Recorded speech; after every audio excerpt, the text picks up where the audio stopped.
మీ business ఏదైనా మీ ఊర్లో promotion చేయాలంటే అది సుమన్ టీవీతోనే సాధ్యం. ఇప్పుడే సంప్రదించండి. హాయ్ హలో నమస్తే, వెల్కమ్ టు సుమన్ టీవీ. నేను మీ సుకన్య. పాతకాలపు వంటలు ఏవైనా చాలా గ్రేట్ అండి. ఈ కాలం వంటల్లాగా బర్గర్లు, పిజ్జాలు, న్యూడిల్స్, ఫాస్ట్ ఫుడ్స్ ఇవన్నీ తినదానికన్నా పాతకాలపు వంటలు తింటే స్ట్రెంత్ కి స్ట్రెంత్ వస్తుంది, మెదడు కూడా చాలా చురుగ్గా పనిచేస్తూ ఉంటుందన్నమాట.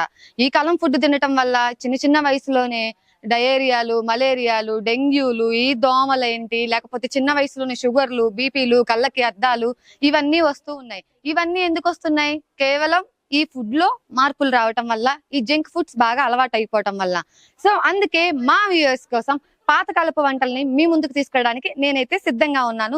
మరి ఈ రోజు అయితే మీకు నేను కట్టెల పొయ్యి మీద రాగి సంగటి అండ్ దానిలో సూపర్ కాంబినేషన్ పచ్చి పులుసుని అయితే మీ ముందుకు అందిస్తున్నాను. మరి మనకైతే అది చేయడానికి మనతో ఒక బామ్మగారు అయితే రెడీగా ఉన్నారు. సో మరి ఎలా చేసేస్తుందో మనం కూడా టేస్ట్ చేసి చూసేద్దాం. బామ్మ నమస్తే. నమస్తే అమ్మా. బామ్మ చెప్పు. మీరు ఎప్పుడు కట్టెల పొయ్యి మీదే చేస్తారా వంటలు? మేము కట్టెల పొయ్యి మీదేనమ్మా. మాకు గ్యాస్ లో ఎన్ని వస్తాయా? ఇప్పుడు గ్యాసులు ఇస్తున్నారుగా బానే. మాకు లేవులమ్మా. అవునా? మరి మాకైతే రాగి సంగటి పచ్చి పులుసు చేస్తున్నావు కదా, మరి దానిలోకి ఏమేం కావాలి చెప్పు ఒకసారి. రాగి పిండి, ఓకే, మిరపకాయలు, చింతపండు, ఉప్పు, అన్ని ఉల్లిపాయలు అన్ని వేసుకొని చేసుకుంటే బాగుంటది. అవునా? ఇప్పుడు నువ్వు గిన్నె పెట్టి ఏం చేసావు? బియ్యం వేసి ఎసురు పెట్టి బియ్యం వేసా. ఎంత బియ్యానికి ఎంత ఎసురు పోస్తున్నావు? కప్పు బియ్యానికి 2 కప్పులు రాగి పిండి. కప్పు బియ్యానికి 2 కప్పులు రాగి పిండి. 2 కప్పులు రాగి పిండి. ఇప్పుడు ప్రెజెంట్ అయితే నువ్వు బియ్యం పోసి ఎసురు పోసావు. కప్పు బియ్యానికి ఎంత ఎసురు పోసావు? 3 కప్పులు పోసా. 3 కప్పులు ఎసురు పోసావు. ఇది ఎట్లా బాగా ఉడికిన తర్వాత? బాగా మెత్తగా ఉడికిన తర్వాత పిండి పోసి కొంచెం పుండిచ్చి మన కలిపెట్టుకొని తింటాం. ఓకే. మామూలుగా మీరు రాగి సంగటిలోకి పచ్చి పులుసు కాకుండా ఇంకేం చేస్తారు? ఏదన్నా గుత్తంగా ఉండే కూర చేసుకుంటాం. ఎలా అంటే వెజిటేబుల్ నాన్ వెజ్జా? అంటే చికెన్, చేపలు చేసుకుంటాము, చికెన్ చేసుకుంటాము. ఏపుడు కాకుండా గుత్తంగా చేసుకుంటాం కూర మాదిరిగా. ఓకే. మరి తాతగారు ఏం చేస్తుంటారు? తాత బర్రెలు బర్రెలు కడిగిపోతాడు. ఓ, బర్రపాడు కూడా చేస్తారా మీరు? మరి డైలీ పాలు పెతకటము అదంతా మీరే చేసుకుంటారా? మేమే చేసుకుంటాం. మరి మీకు కొడుకులు, కూతుర్లు? కొడుకులు 2 కొడుకులు ఉన్నారు. వాళ్ళ పనులు వాళ్ళు చేసుకుంటుంటారు. మీరిద్దరు మీ పాటిని మీరుంటారు? మేము పాటికి మేము ఉంటాం. ఓకే. మరి మీరు చూస్తున్నట్లయితే ఆల్రెడీ పొయ్యి మీద ఎసురు పెట్టేసేసి బియ్యం అయితే వేసేసారు. బియ్యం అయితే ఉడుకుతూ ఉన్నాయి. అది మెత్తగా ఉడికిన తర్వాత అయితే రాగి పిండి పోయాలి అని చెప్పేసి అని అంటున్నారు. మరి ఈ పాలు పితికిన తర్వాత ఇవన్నీ ఎట్లాగా ఇళ్ళ దగ్గర వాళ్ళకి పోయటం, కేంద్రానికి ఇలా ఏమన్నా? కేంద్రానికి పోసుకుంటాం. కేంద్రానికి పోసుకుంటారు. ఎన్ని బర్రెలు పాడు చేస్తున్నారు? 2 మాకు మేము చేయగలిగింది 2 చేసుకుంటాం. ఇంకా ఏం చేస్తుంటావు నువ్వు, తాతగారు, మీరు? ఇంట్లో పని మేమేం చేయము. వాటిని మేపుకుంటాం, వాటి పాలు తీసుకొని పేడకాయలు తీసుకొని పని చేసుకుంటాం. మరి మీ కొడుకులు ఏం చేస్తుంటారు? మా కొడుకులు వాళ్ళ పనులు వాళ్ళు చేసుకుంటారు, లేదా వాళ్ళకి దగ్గర వాళ్ళు చేసుకుంటుంటారు. మరి బియ్యం ఉడికే లోపు మనం పచ్చి పులుసుకి కావాల్సినవి చేసేద్దామా, అరేంజ్ చేసేద్దామా? మరి అయితే చేసుకున్నాం. ఇప్పుడు మా అమ్మగారు అయితే 1 కప్పు బియ్యం తీసుకున్నారు. 1 కప్పు బియ్యానికి 3 కప్పుల రాగి పిండి అయితే తీసుకుంటున్నారు. మరి దానిలోకి కాంబినేషన్ గా అయితే పచ్చి పులుసు చేస్తున్నారు కదా. ఈ పచ్చి పులుసులోకి అయితే కావాల్సినవి ఎండుమిరపకాయలు, కల్లుప్పు, ఉల్లిపాయలు, వెల్లుల్లిపాయ, చింతపండు అయితే తీసుకుంటున్నారు. మరి ఎండు మిరపకాయలను అయితే మనము ఫస్ట్ దోరగా వేగించుకొని పెట్టుకోవాలంట. ఆ తర్వాత ఈ వెల్లుల్లిపాయల్ని కూడా కచ్చాపచ్చిగా తరుక్కోవటం గానీ లేదంటే దంచి పెట్టుకోవడం గానీ చేసుకోవాలంట. సరే, ఈ లోపు మనం ఈ ఎండు మిరపకాయలని వేగిచ్చేద్దాం. మరి ఇప్పుడు మనం చూసుకున్నట్లయితే ఎండు మిరపకాయలు వేగిచ్చేసుకున్నాము. లైట్ గా నూనె వేసేసి ధనియాలు అండ్ జీలకర్ర కొంచెం తగినంత వేసేసి అయితే మనం ఎండుమిరపకాయలు అయితే వేగించుకున్నాం. చూసారు కదా, ఇలాగా రెడ్ కలర్ లో ఉన్నవి కొంచెం బ్రౌనిష్ కలర్ లో రావాలి. ఆ ఎండుమిరపకాయలు అన్నిటినీ కూడా మనం ఇప్పుడు ఒక బౌల్లోకి తీసుకుంటున్నాము.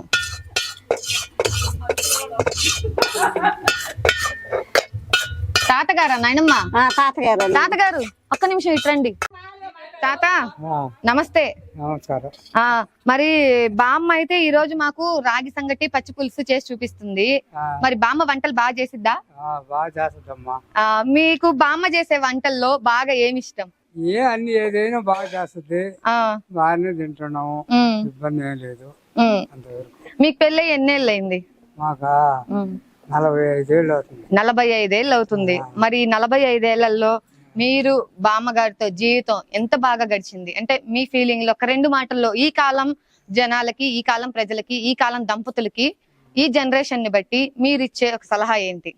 మాకు ఏం ఇబ్బంది లేదమ్మా. ఉమ్, ఇద్దరం కష్టపడుతున్నాము, ఏదో చేసుకుంటున్నాం, తింటున్నాం. ఉమ్, అంతవరకు ఉమ్, సంతోషంగానే ఉన్నాం. ఉమ్, ఇంక ఇబ్బంది ఏం లేదు. ఉమ్. అది ఓకే. మరి బామ్మగారితో ఇప్పుడు మామూలుగా మనం చూస్తున్నట్టు బామ్మగారు ఇట్లాంటి పప్పు గుత్తులు ఎప్పుడన్నా వాడుతుందా మీ మీద? మా మీద అట్లాంటి మాకు అందరం లేదమ్మా. ఆ, మేము మామూలుగా ఏమంటే ఏమనుకుంటుంటాం అంతే. అయితే ఎస్, అయితే చూసారా, అందుకేనండి పాతకాలపు జంటలతో ఆదర్శంగా ఉండాలనేది. వాళ్ళైతే పప్పు గుత్తులు అట్ల కాడలే అంటే వాడే అవసరం అయితే రాలేదంట. మరి అంత అన్యోన్యంగా ఉంటున్నారని, మరి ఈ వయసులో 45 సంవత్సరాల నుంచి కాపురం చేస్తూ ఇంత అన్యోన్యంగా ఉంటున్నారు అని అంటే అదైతే చిన్న విషయం అయితే కాదు అని చెప్పేసి చెప్పాలి.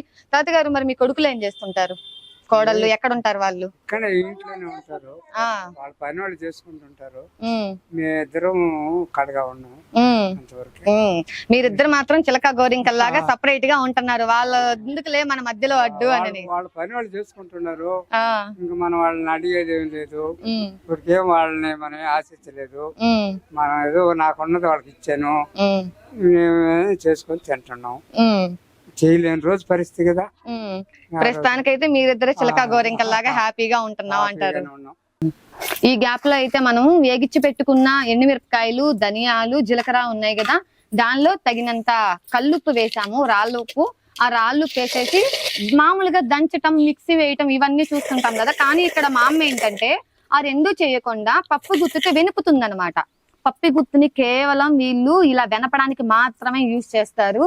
అండర్లైన్ యువర్ అన్నారు అన్నట్టు గుర్తు పెట్టుకోండి. అందుకని వేటి వాడాలో వాటినే వాడండి. ఇంట్లో ఉన్నారు కదా అని చెప్పి ముగుళ్ళ మీద, పిల్లల మీద పప్పు గుత్తుల్ని వాటిని వాడకండి. మా అమ్మని చూసి నేర్చుకోండి. అంతే కదా మా అమ్మగారు? అంతేనమ్మా. ఆ, బాగా వెనుకుతున్నారు. ఎంతైనా ఆ పాతకాలపు వాళ్ళ స్టైలే వేరండి. అందుకే ఆ ఫుడ్, ఆ కథ, ఆ ధీమా, ఆ స్ట్రెంగ్త్ మామూలుగా లేదు అసలు. ఇక్కడైతే మిట్ట మధ్యాహ్నం, ఇంత మిట్ట మధ్యాహ్నంలో కూడా ఆ కట్టెలపై మందు దగ్గర అయితే నేనైతే ఉండలేకపోతున్నాను. బట్ మా అమ్మకు మాత్రం ఏ మాత్రం అలసట లేకుండా హ్యాపీగా చేస్తుంది. చూసారా, మీరు గమనిస్తున్నట్లయితే మనం రోట్లో దంచితే ఎలా అయితే మెత్తగా అయిపోతుందో, పప్పు గుత్తుతో ఎనుపుతున్నా కూడా అదే విధంగా మెత్తగా అయిపోతుంది. మా అమ్మ, ఎందుకు రోట్లో దంచకుండా పప్పు గుత్తుతో ఎనుపుతున్నావు? పచ్చి పులుసు ఇట్లా పప్పు గుత్తితోనే చేసుకుంటే బాగుంటుంది. మిక్సీలు ఇలాంటివి చేస్తే బాగోదా? బాగుండు. పప్పు గుత్తుతోనే ఎనుకుంటేనే పచ్చి పులుసు బాగుంటుంది. మరి ఇది మామూలుగా పచ్చి పులుసు అని అంటే తీపితో చేస్తారు, కారంతో చేస్తారు. మరి ఇప్పుడు మనం ఎవరికి నచ్చినట్టు వాళ్ళు చేసుకుంటారు. ఇప్పుడు నువ్వు మాకు తీపి చేస్తున్నావా, కారం చేస్తున్నావా? కారంగానే చేస్తున్నా. కారంగానే చేస్తున్నావు. ఎవరికి నచ్చినట్టయితే వాళ్ళు చేసుకోవచ్చు అంట. మరి తీపిగా కావాలనుకున్న వాళ్ళు బెల్లమా, పంచదార? ఏది నచ్చితే అది వేసుకోవచ్చు. ఏది నచ్చితే అది వేసుకోవచ్చు. పచ్చి పులుసుని అయితే తీయగా చేసుకోవచ్చు, కారంగా చేసుకోవచ్చు. తీపి కావాలనుకున్న వాళ్ళు బెల్లం కావాలంటే బెల్లం, పంచదార కావాలంటే పంచదార వేసుకోవచ్చు అని చెప్పనైతే అంటున్నారు బామ్మగారు. మనము గెరటితో కలబెట్టడం చూసాం కదా. ఈ తెడ్డు, ఈ పప్పు గుత్తి ఇవన్నీ కూడా పాతకాలపు వంట సామాగ్రి అండి. ఈ తెడ్డుతో ఎనపడం వల్ల వంట ఏదైనా కూడా తొందరగా అయిపోతుంది. సో ఇప్పుడు అన్నం ఉడికింది కదా, అన్నం ఉడకంగానే మామగారు అయితే చాలా ఫాస్ట్ గా ఉన్నారు. మనం చెప్పే అవకాశం ఇవ్వకుండానే రాగి పిండి అయితే అందులో పోసేశారు. మా అమ్మ, మరి రాగి పిండి పోసేసావు, కలబెట్టవా? గడ్డలు కట్టిద్ది అంటారు కదా. అత్త కలిపెట్టరు, కొంచెం ఉడికిన తర్వాత కలిపెట్టుకుంటే బాగుంటుంది. మరి దానిలో వేసేసి ఊరిక పైన వేసేసి మూత పెట్టేశావు. అంతే. మన కాలం వాళ్ళు అసలు ఏదన్నా చెయ్యాలి అని అంటే వామో వాయో అని చెప్పని ఇంత చించుకుంటారు. మా అమ్మ అయితే సరే నీ పార్టీ నువ్వు మాట్లాడుకో, నా పార్టీ నేను చేసుకుంటాను అన్న రేంజ్ లో మా అమ్మ చేసేసుకుంటా ఉంది. మామూలుగా అయితే రాయి సంగటి నాకు తెలిసినంత వరకు ఒకలాగా చేస్తారు. ఇది పాతకాలపు స్టైల్ కదా. అన్నం ఉడికింది మెత్తగా, అన్నం ఉడకంగానే ఆ రాగి పిండి ఏదైతే ఉందో 1 కప్పుకి 3 కప్పులు రాగి పిండి తీసుకున్నాము. ఆ రాగి పిండిని అయితే అన్నం తపాల్లో వేసేసి మూత అయితే పెట్టింది. ఇంకా అయితే కలియబెట్టలేదు. చూద్దాం మరి ఎప్పుడు కలియబెట్టిద్దో. ఈ గ్యాప్ లో అయితే చింతపండు వేసింది. చింతపండు, ధనియాలు, జీలకర్ర, ఎండుమిరపకాయలు, రాళ్ళుప్పు వేసేసి బాగా అసలు దంచుతుంది అనమాట. ఆ పప్పు గుత్తుతేను రోల్ అవసరం లేదు, మిక్సీ అవసరం లేదు, కరెంట్ అవసరం లేదు. 2 కాళ్ళని సాధనంగా చేసేసుకొని బాగా మెత్తగా దంచేస్తుంది అనమాట. దానిలో మనమైతే ఆ పచ్చి పులుసులు మిశ్రమం ఏదైతే మనం దంచుతున్నామో దానిలో అయితే 4 వెల్లుల్లి రెబ్బలు వేసింది. 4 వెల్లుల్లి రెబ్బలు కూడా వేసి బాగా దంచుతుంది అనమాట ఆ పప్పు గుత్తుతో. మా అమ్మ నచ్చత ఉల్లిపాయలు కూడా ఒలిచేసి మా తాతగారికి మీ కోడలు చేసిన వంటకం నచ్చిద్దా, నువ్వు చేసిన వంటకం నచ్చిద్దా? వాళ్ళ కోడలు చేసినవి బాగా నచ్చుతాయమ్మా. వాళ్ళ కోడలు చేసినవి బాగా నచ్చుతాయా? ఏం చేసిద్దంట అంతలా ఉన్న వాళ్ళ కోడలు? వాళ్ళ కోడలు ఏమేం చేసి పెట్టద్దు, అన్ని ఏది చేసినా బాగానే చేస్తుందంట. అందుకని చెప్పి వాళ్ళ కోడలు ఏది చేస్తే అది రుచిగా తింటాడు. మీరు గమనిస్తున్నారో లేదా, వంట స్టార్ట్ చేసిన దగ్గర నుంచి బామ్మ ఒక రోల్ యూజ్ చేయలేదు, ఒక గెరిటి యూజ్ చేయలేదు, ఒక చాప్ యూజ్ చేయలేదు, అన్ని చేతుల్నే తన కత్తుల్లాగా యూజ్ చేస్తుంది. ఉల్లిపాయ కూడా చూడండి, నేను పొట్టు తీయడానికి నాకు 5 నిమిషాలు పట్టింది, మా అమ్మ మాత్రం ఆ పొట్టు తీసిన దాన్ని చిన్న చిన్న ముక్కలు చేసేసింది చేతులతోనే, చాకు కూడా యూజ్ చేయలేదన్నమాట, అంత బాగా చేసేస్తుంది. మనం ఈ స్టేజికి రావాలి అంటే మళ్ళీ ఇంకో జన్మ ఎత్తితే గానీ ఏమన్నా ఈ స్టేజికి వస్తావేమో నాకు తెలిసి. ఇంకో జన్మ ఎత్తినా రాదు. ఇంకో జన్మ ఎత్తినా రావంటావా? మా అమ్మ తేలి చెప్పేసింది, మీరు ఇంకో జన్మ ఎత్తినా కూడా ఈ స్టేజికి అయితే రారు అని చెప్పేసి. వస్తారైతే దానిలో ఒక్కసారి పచ్చి పులుసులోకి కావాల్సిన ఇంగ్రీడియంట్స్ నేను మళ్ళీ చెప్తున్నానండి. వేగిచ్చిన ఎండుమిరపకాయలు, ఉల్లిపాయ, వెల్లుల్లిపాయి, కల్లుప్పు, ధనియాలు, జీలకర్ర, నానబెట్టుకున్న చింతపండు. ఆ నానబెట్టుకున్న చింతపండు నీళ్ళను కూడా లాస్ట్ లో మళ్ళీ అదంతా వెనిపిన తర్వాత మళ్ళీ వేసి ఒకదాని తర్వాత ఒకటి వేసి బామ్మగారు పప్పు గుత్తి ఏదైతే ఉందో దాంతోనే ఒక గిన్నెలో అన్ని వేసేసి వెనుపుతూ ఉన్నారు. దీన్ని ఎక్కడా కూడా మిక్సీ గానీ రోల్ గానీ ఏమీ యూజ్ చేయకుండా అంత న్యాచురల్ పద్ధతిలోనే కూడా అన్ని కూడా యూజ్ చేసి మనకి పచ్చి పులుసు ఏదైతే ఉందో దాన్ని రెడీ చేస్తున్నారు. నానమ్మ, పచ్చి పులుసు అనేది ఎండుమిరపకాయలతోనేనా పచ్చిమిరపకాయలతో కూడా చేస్తారా? పచ్చిమిరకాయలు బాగుండదమ్మా.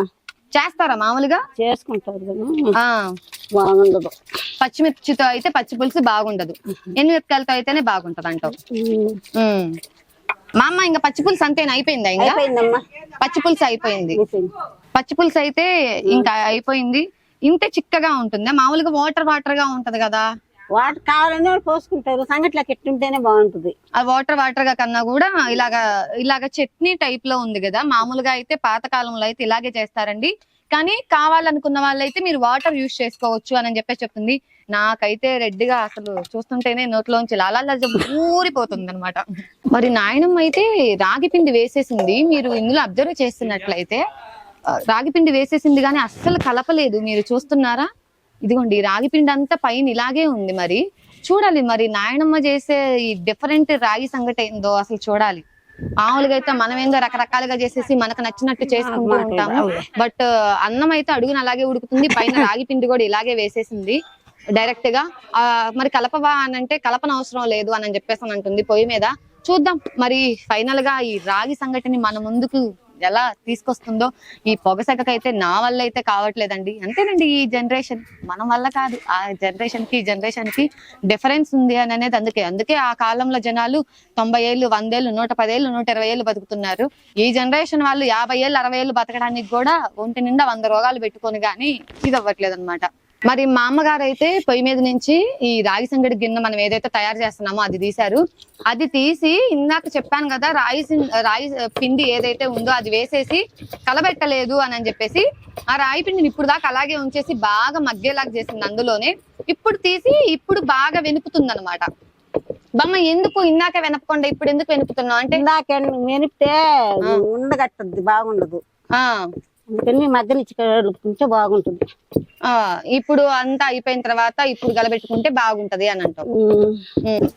మరి మీరు అలా వదిలేసేసినా కూడా రాగి సంగటి, అది రాగి పిండి ఏదైతే ఉందో ఉడికే అన్నంలో వేసేసి కలయబెట్టకుండా వదిలేసింది అని చెప్పాను కదా. దాన్ని ఇప్పుడు చూసినట్లయితే చూడండి ఎంత స్మూత్ గా, ఎంత బాగా కలిసిపోయిందో. అసలు చాలా అంటే చాలా బాగా కలిసిపోయింది. ఎక్కడ కూడా ఒక ఉండలేదు, నీట్ గా జారుగా ఎక్కడ కూడా కరెక్ట్ మెథడ్ లో ఉందన్నమాట. మరి రాగి సంగటి అయితే రెడీ అయిపోయింది. మరి కట్టెల పొయ్యి మీద పాతకాలపు బామ్మ చేసిన రాగి సంగటి పచ్చి పులుసు. ఇదైతే మరి దీనికి కాంబినేషన్ అయితే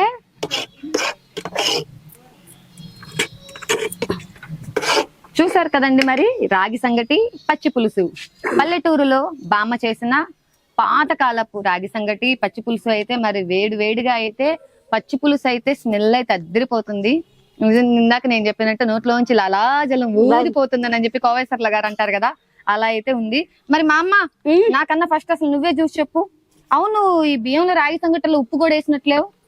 ఇలా ఉప్పు వేయవు? అయ్యో ఉప్పు కూడా వేయలేదంట. మరి రాగి సంగట్లో మామూలుగా అయితే మనం చెత్త చెదారం అంతా వేసేస్తాం, ఉప్పు అంటాం, నెయ్యి అంటాం, అదంటాం ఇదంటాం, ఏందెందుకు చేసేస్తా ఉంటాము. గరికపాటి గారు చెప్పినప్పుడు ఉప్మా లాగే చేయాలి, రకరకాలు వేసి దాన్ని చప్మా చేయొద్దు అని అన్నట్టు మామగారు అయితే సింపుల్ స్టైల్లో కరెక్ట్ గా ఇది ఒక అరగంట పట్టింది, అరగంట కన్నా కూడా ఎక్కువ పట్టలేదన్నమాట. సో మరి మామ ఫస్ట్ నువ్వే టేస్ట్ చెయ్యి ఎలా ఉందో. నేనైతే వేడివేడిగా రాగి సంగటి, పచ్చి పులుసు, పాతకాల పద్ధతి నేనైతే టేస్ట్ చేసేస్తున్నా.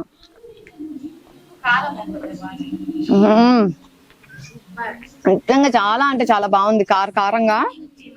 అసలు ఉప్పు వేయలేదు కదా, కానీ మరి ఒత్తది తింటే ఏమన్నా తెలుస్తుందేమో గానీ పచ్చి పులుసులో కలుపుకొని తింటే మాత్రం అసలు చాలా అంటే వేడిగా కారంగా అసలు అయితే ఇది తగ్గింది ఇది తగ్గలేదు అని అనటానికి లేదనమాట.